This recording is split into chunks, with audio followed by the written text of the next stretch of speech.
Salut. On est mardi 5 novembre. On va se retrouver pour une petite session de trading aujourd'hui, une petite analyse. J'ai analysé dans mon coin ce matin parce que j'étais impatient de voir un petit peu ce qui s'était passé avec les élections et tout. Évidemment pas grand chose, en tout cas moins que cette nuit, enfin que la nuit dernière avec le grand gap qu'on a eu et tout. Avec NFP et tout. Je vais te montrer tout ça, ne t'inquiète pas. Juste avant ça, je tiens encore une fois à te rappeler que je vais bientôt créer un groupe School où on se réunira en tant que trader, voilà, pour discuter un peu, pour échanger sur nos manières de faire, qu'on se donne des conseils, qu'on partage nos gains, nos pertes, nos suivis de challenge, hein, pourquoi pas. Voilà, ça m'intéresse de faire un groupe comme ça. Visuellement, ça vous intéresse aussi, il y en a beaucoup qui m'ont demandé. Donc ouais, je vais mettre ça en place, ça m'intéresse. Et je pense que ça peut apporter beaucoup, que ce soit à vous et à moi. Donc on va faire ça. On va se créer un petit groupe. Donc voilà, si tu veux que le groupe soit créé le plus vite possible, n'hésite pas à partager autour de toi, en parler aux gens qui peuvent être intéressés par ce genre de contenu que je fais. Voilà, tout simplement. Comme ça, moi, ça me donne un petit peu de visibilité aussi, c'est intéressant. L'objectif, c'est que les gens comprennent ce que c'est réellement le trading et pas simplement les mecs à Dubaï, tu vois. Et je pense que ce groupe-là que j'ai envie de créer, il peut être vraiment intéressant pour vous, vraiment. Et pour moi aussi, évidemment. Qu'on puisse échanger un petit peu nos savoirs, nos connaissances. Et puis voilà, tout simplement. Trêve de plaisanterie, on va aller voir ce qui se passe sur les graphes aujourd'hui. Petite analyse, je ne sais pas si on va trader parce qu'on va regarder Forex Factory dans un premier temps déjà.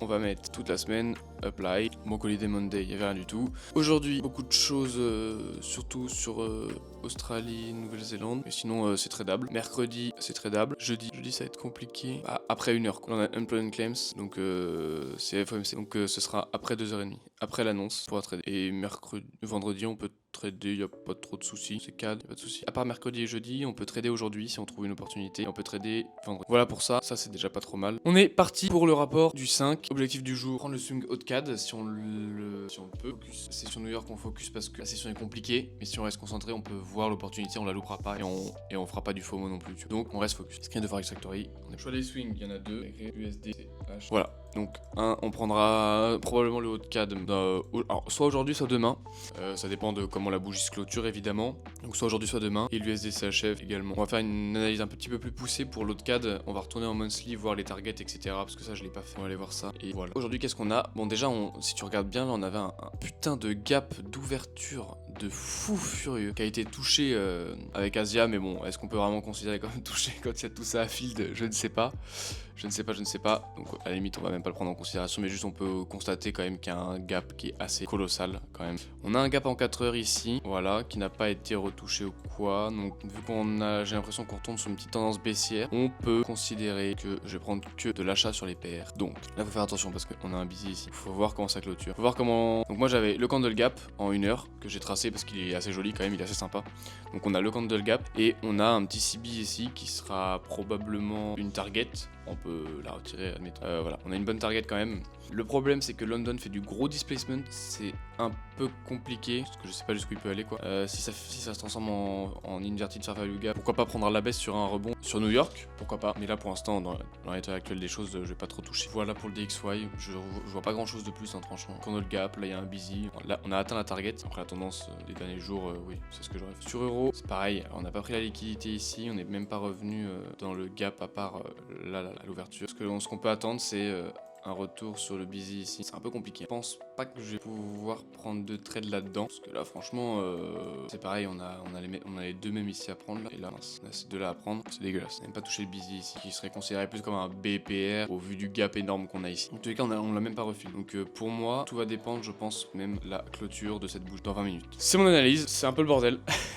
Voilà. Il y a eu les élections, donc ça peut être un gros bordel sur les marchés en fait, c'est ça le problème. Les PDRS sont pas respectés à partir du moment où on a des NFP, des FOMC, des CPI, des PPI qui traînent. C'est toujours ça les premières semaines du mois, c'est toujours un peu compliqué. Moi j'ai beaucoup de mal à analyser. Sur ça il faut que je fasse beaucoup enfin pas forcément d'efforts, mais il faut que je m'améliore. Il faut que je m'améliore sur l'analyse des marchés en début de mois. D'une part parce que c'est plus complexe que les 2 dernières semaines où il n'y a pas grand chose. Mais en plus de ça me limite à 2 semaines de trading par mois. C'est un peu compliqué.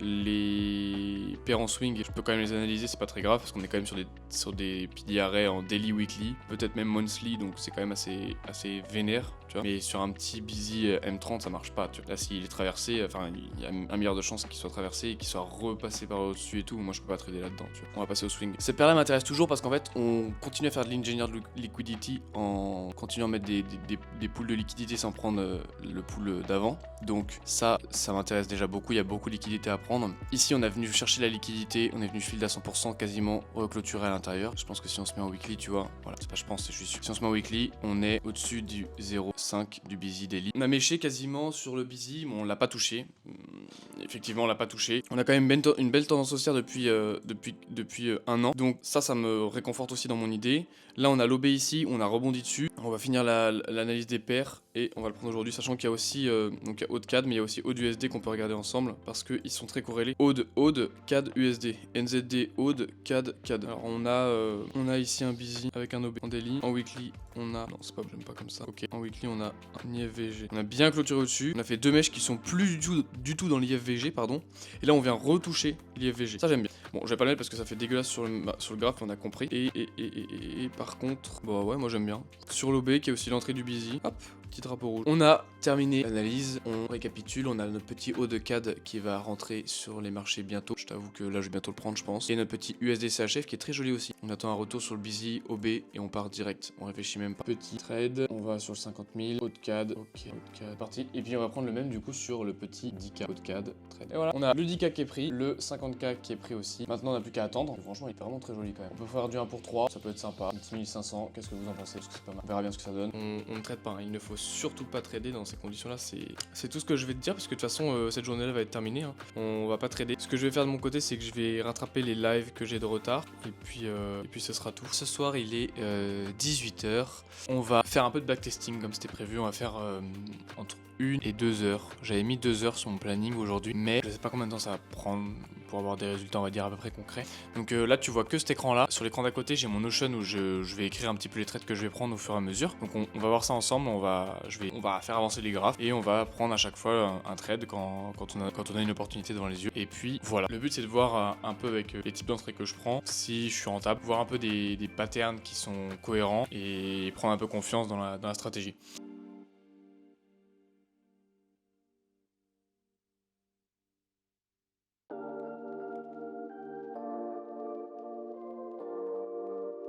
Ok mon gars, petite fin de backtest, je te montre ça tout de suite. On a 15 trades, alors c'est pas beaucoup mais bon en 1 heure j'ai déjà pas mal charbonné je trouve. On a 4 pertes, 4 vraies pertes. Alors ce que j'ai fait c'est que j'ai essayé d'être le plus strict possible dans ma prise de position. Évidemment c'est un peu compliqué mais bon j'ai fait comme j'ai pu au maximum en prenant que des bons setups. Donc si je te montre un petit peu par exemple celui-ci, on a un busy, retour sur OTE et on prend le trade. Je te montre un autre, busy en OTE, on prend le trade et on attend de voir ce qui se passe. Si on regarde, du coup on va additionner, du coup on a 41,3 R sur 15 trades, 41,3 moins toutes les pertes, 2.62 moins 2.96, 2 moins 3.45 et moins le BE, moins 2. Donc ça ne fait plus que 28 R, moins 4 parce que bah au lieu de faire 0 en faisant une perte, je fais moins 1%, donc moins 4. En 15 trades, donc de mars à juillet, 15 trades sur euro, ça fait 24 R. Voilà, 24 R, 15 trades sur euro, 14 mars, 3 juillet, 24.27 R. Évidemment, c'est plus. Voilà. Bon, est-ce que c'est vraiment viable? Je ne pense pas. Parce que il y a plein de trades. Est-ce que je peux t'en prendre un? Bon, déjà, par exemple, je peux te prendre lui.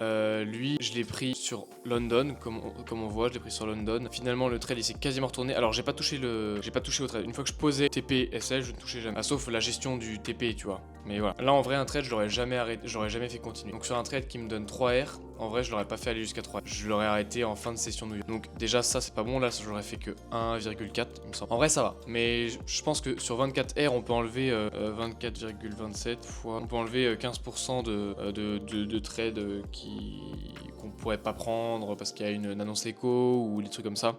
Ça nous fait tomber à 20 R. Donc voilà, peut-être qu'il y a 30%, mais même 30%, tu vois bien que ça nous fait tomber peut-être à 17 R. C'est quand même pas mal. Sur uniquement 15 trades, sur 4 mois. 15 trades, ça veut dire 3 trades par mois. C'est pas énorme, hein. Si on regarde déjà sur mon 50 000, j'ai 4 trades en octobre. J'aurais pu faire mieux si c'était pour celui-là, il me semble. Ouais, c'est pour celui-là où j'aurais pu faire beaucoup plus de R. Là, on va passer en novembre, donc il va falloir aussi des trades. Là, j'ai déjà un swing en cours. C'est pas déconnant, tu vois, dans ma stratégie, c'est pas déconnant. Hein. 15 trades en 4 mois, c'est pas déconnant. Voilà, bon, je t'invite à faire un peu de backtesting, c'est pas la meilleure chose à faire, le mieux c'est de faire du réel. Hein. T'amuses pas à faire du backtesting si tu fais pas de réel. Fais du réel, et en plus de ton réel, fais du backtesting. Mais fais pas que du backtesting, ça t'avancera à rien. Parce que t'as pas la psycho, t'as rien, tu vois, j'ai fait 1 heure de trading, j'ai fait 15 trades, je suis trop content parce que j'ai 24 R, tu vois. Mais derrière, qu'est-ce qui se passe sur mon portefeuille? Mais j'ai pris 0 trade. C'est normal, je fais du backtesting. Mais voilà, si tu veux t'améliorer en trading, la meilleure manière, c'est de prendre des SL, c'est d'avoir le seum parce que t'as pas vu un truc de merde, c'est de prendre un TP 3, 4 R et t'as un déclic en te disant putain, c'est ça le trading, tu vois. Et voilà, continue à t'améliorer sur ça aussi, c'est très important. Sur ce, je te laisse là et puis on se retrouve dans la session d'après. Décidément, on fait n'importe quoi. Il y avait une matrix que j'avais pas là. Donc toi, t'as dû voir la prise de trade dans la séquence d'avant et t'as dû te dire, ouais bah il est con, il va se faire SL et puis voilà. Et moi j'étais là, oh cool, le trade il est trop beau et tout. J'avais pas compris en fait que les élections américaines ne fonctionnent pas comme. Du coup il se passe une grande mèche de malade mental sur toutes les paires. Alors par exemple, tu vois celle-là là où j'avais dit, ah bah c'est parfait, moi j'attends un retour sur l'OB et ça part, tu vois. Et ben on n'a pas attendu. Donc mes 4,2 R, je peux me les envoyer où je pense, tu vois. Déjà, donc ça c'est top. Et mon petit haut de CAD, et bah mon petit haut de CAD, il a décidé d'aller me mécher le dernier busy avant de repartir, prendre toutes les liquidités machin, dont mon SL. Voilà, donc on s'est fait SL, je dois avoir le screen quelque part comme d'habitude. En vrai, je suis toujours, mon trade est toujours bon en fait. J'ai juste pris la dernière liquidité, la seule chose qui me gênait sur le graphe, on l'a pris. Et ce qui me réconforte encore, on verra comment cette bougie la clôture. Mais si elle clôture comme ça, moi ça me va. Hein. Moi franchement ça me va très très bien. Donc on le garde sous le coude parce qu'on va peut-être le reprendre comme des merdes. C'est-à-dire que j'aurais pu ne pas prendre le trade, attendre aujourd'hui ou demain. Et voilà quoi, tout simplement pouvoir ne pas me prendre de SL. Bon, après il y a 3 R, donc si j'arrive à les faire, ça rattrape la connerie on va dire. Mais bon, c'est dommage, c'est très dommage. Voilà. Donc je me suis bien fait avoir, je ne savais pas comment fonctionnaient les élections américaine et c'est bien dommage. On va aller, du coup il y aura pas de trade aujourd'hui non plus hein, quand tu vas voir la tronche de la bougie, enfin des bougies, bon voilà. Ça c'est des bougies normales, tout ce qu'on voit là qui est très très plat là, ça c'est des bougies normales. En fait si je dois te mettre les bougies normales, là voilà, là on a des bougies normales, ça déjà c'est censé être des grosses bougies, et là frérot on a ça. Donc là on peut pas trader, là c'est pas possible, faut attendre que ça se calme. Donc je vais pas trader aujourd'hui, je te montrais juste le fait que j'ai fait un petit SL. Le fait est, nous retournons à BE sur le 50k, voilà. Pour des erreurs, hein. Une première erreur, j'ai coupé à 1 pour 1 alors que j'aurais pu faire du 1 pour 2, même 1 pour 3 si j'avais été un petit peu téméraire, donc ça c'est pas bien. Et cette erreur là, des élections présidentielles que je ne savais pas, donc ça évidemment c'est noté dans le journal, hein, ne pas trader quand il y a des élections américaines. Bon, la prochaine fois c'est dans 4 ans, donc j'ai le temps de voir venir, tu me diras. Mais ouais, c'est vrai que c'est un petit peu dommage de se prendre un stop loss là-dessus. On va se rattraper, on va tenter de se rattraper quand même parce que là ça devient un petit peu triste. Semaine prochaine on va essayer de prendre un petit swing un peu sympa. On garde sous le coup de le haut de CAD, hein, parce que tout de même il a une bonne tronche, hein. Bon pas en H1 mais en daily il est très très beau, très belle mèche, y a pas de souci. Donc voilà. En fait, je t'explique. J'ai fait une erreur en prenant un trade pendant les élections, en me disant oui bah pendant les élections ça va bouger mais ça va encore. Mais je ne pensais pas qu'en prenant le haut de CAD ça allait bouger, tu vois. Parce qu'en fait toutes les paires ont bougé. NZD-JPY, tu vois. Elle a pris 75. En fait les élections américaines on fait bouger tous les marchés. Donc les USD, je te raconte pas. C'est un truc de fou. Mais toutes les paires ont sauté en fait. Tu vois rien de ça. Toutes les paires ont sauté. Et en fait, bah, ça m'a mis dedans parce que je pensais pas que les paires elles allaient sauter à ce point-là. Donc voilà. C'est ma faute. Hein. Évidemment c'est ma faute. J'aurais pas dû trader tout simplement. C'est plus simple de ne pas trader plutôt que de dire oh non en vrai ça passe. Mais voilà. Puis ça, on aurait pu partir dans l'autre sens et tout me toucher TP quoi. Tu vois ce que je veux dire. Donc c'est pas du vrai trading, ça c'est du casino aussi, donc c'est pas bien. Donc je me suis mis la note de 2 parce que j'ai pas fait sauter mon compte. Parce que les bougies elles avaient beau être violentes. J'avais quand même un SL assez large. Du coup on n'est pas venu genre casser directement SL de 6 pips tu vois. J'avais un SL de 60 pips. Donc la bougie elle est venue chercher tranquillement. On se retrouve pas pour la session de New York parce qu'il y en aura pas. Demain non plus. Est-ce qu'on serait pas têtu comme des mules? Et est-ce qu'on prendrait pas à nouveau achat sur cette putain de paire de fou? On se la refait? Alors justement, on refait une analyse, on refait toujours cette punaise de liquidité à venir chercher là. On n'a aucun CB. On n'a aucune résistance sur le marché qui nous gêne pour aller à la hausse, pour aller chercher Previous Monthly High. On vient de prendre avec cette mèche Previous Monthly Low, d'accord? Donc on vient de prendre Previous Monthly Low avec la mèche et on vient de filer le dernier busy qui nous manquait. Regardez-moi cette mèche de rejection de fou furieux, d'accord? Si on va en weekly, on a pris Previous Weekly Low, Previous Monthly Low, on a pris 2 grosses liquidités. En monthly du coup on a pris Previous Monthly Low, je te montre encore. Prochaine target, Previous Monthly High. Sachant qu'on est en hausse depuis le 1er septembre 2023, donc ça fait plus d'un an qu'on est sur une petite tendance haussière. Là on a au moins cette liquidité là à prendre, voire plus. On vient de nettoyer tout le terrain, il n'y a plus rien à aller chercher en dessous. Il n'y a plus aucune raison, le marché n'a plus aucune aucune raison de venir chercher plus bas. Et tu sais quoi, on va pas faire les gourmands cette fois-ci. On va venir chercher le 1 pour 2 à cette liquidité là, ça fera déjà un bon travail. Voilà, 1 pour 2, et on va acheter maintenant. On va se reprendre ce petit trade, parce que moi j'y crois, toujours autant. On est sur le 10K, on va éviter de se tromper quand même. On va prendre le 50, AutoCAD, trade. On va calculer le lot, parce qu'on fait pas n'importe quoi. Pour autant, AutoCAD, 50 000, 1% de risque, stop loss 50 pips, calculé 1,39. On est reparti, juste mettre les petits SL et les petits TP. Stop loss à 0,91 276 et take profit à 0,92 808. Trade prix, on va aller sur le 10K. AutoCAD, trade. On fera un tour des paires la semaine prochaine pour d'autres swings. On est jeudi 7 novembre, il est 9h20 et je suis très heureux de te retrouver ce matin pour une meilleure nouvelle qu'hier matin. Donc comme je t'ai dit, on a repris notre petit AutoCAD après la bougie du tonnerre qu'elle nous a fait. Je me suis dit que c'était le moment. Je me suis dit que c'était le moment de le faire, de prendre ce petit trade assez atypique, je l'avoue, c'est la première fois que je fais ça. Reprendre un trade quand j'ai fait SL dessus. En règle générale, ça se passe pas comme ça. On va voir bien ce que ça donne. Peut-être que là ça va se retourner maintenant que ça a pris ces deux petites liquidités là. Ça peut très bien se retourner et basta.